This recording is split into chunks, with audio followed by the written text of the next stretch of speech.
But right now, question and answer time in one-timers. All right, it's beautiful.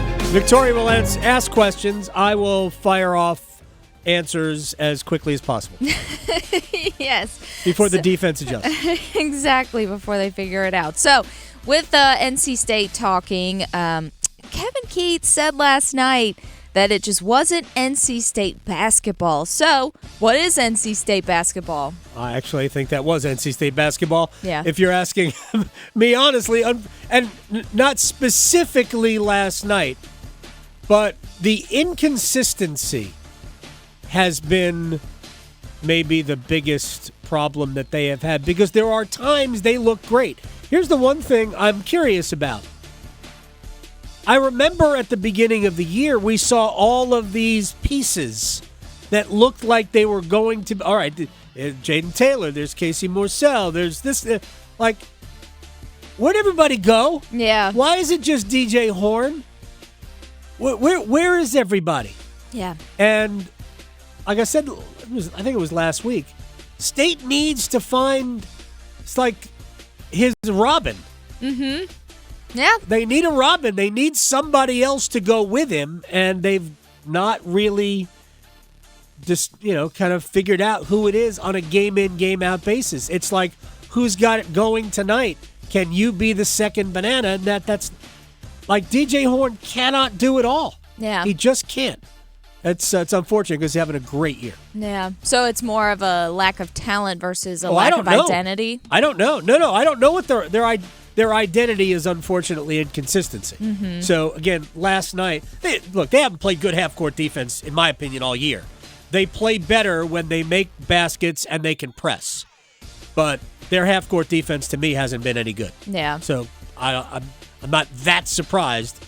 I mean, 8 for 8 is a surprise, and a guy who is that good wide open all the time is a surprise, but I'm not surprised that their half-court defense got shredded. That's been kind of uniform. Yeah. Well, there was a big upset last night. UConn was upset with a loss to Creighton, 85-66. Coach Dan Hurley said in a post-game presser that they did bad coaching and played badly last night. So as we get closer to March Madness, is this a perfect example of how teams have to keep pushing themselves all year?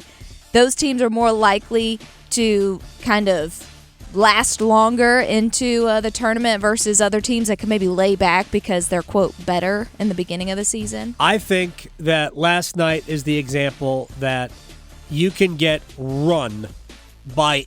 First of all, we're treating Creighton like there's like five guys off the street. Yeah, they're peasants. They're 15th in the country. They're a great shooting team. UConn, it was your number came up last night. That's all it is.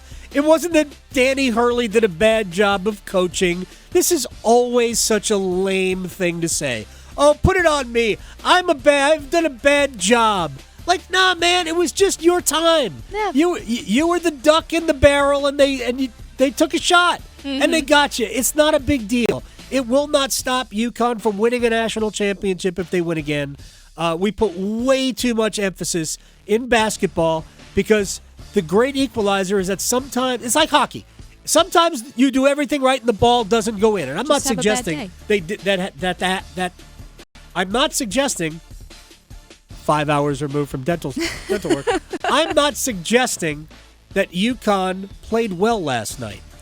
But in basketball, sometimes the ball goes in, sometimes it doesn't, and sometimes the other team is just on it. Mm-hmm. And that's what Creighton was. By the way, did you see after the game, Danny Hurley walking off the court, getting heckled by the Creighton crowd, and he actually said, "I'll knock you out," to a fan. Oh, that's a bad idea. Danny. Bad idea. No. That's not a good look. No, don't do that, Danny.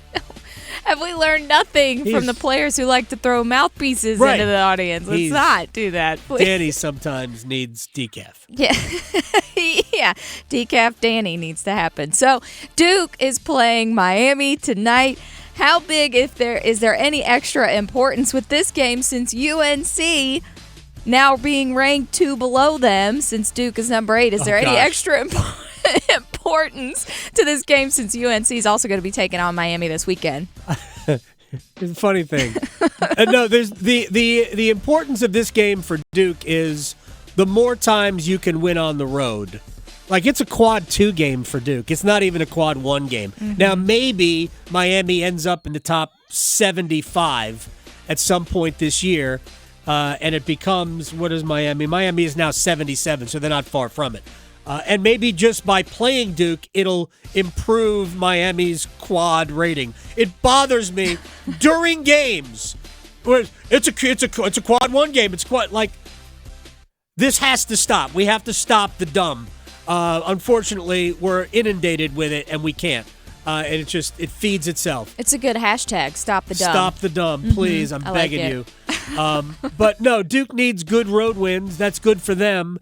Also, it shows toughness when you win on the road, and they have struggled with Miami before, just like they struggled with Florida State, just like they have struggled with Virginia Tech, and Duke won both of those games.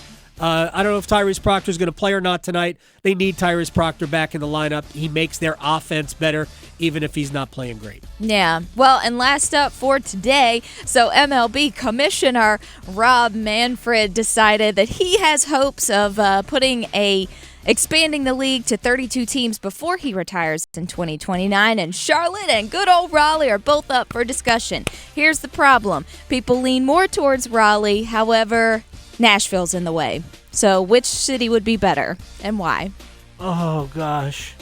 What a pointless discussion. It's not coming to North Carolina. There's no place to put it. Charlotte would be better than Raleigh simply because it has more money than Raleigh, but it's not going to happen, and we can't. It drives me nuts.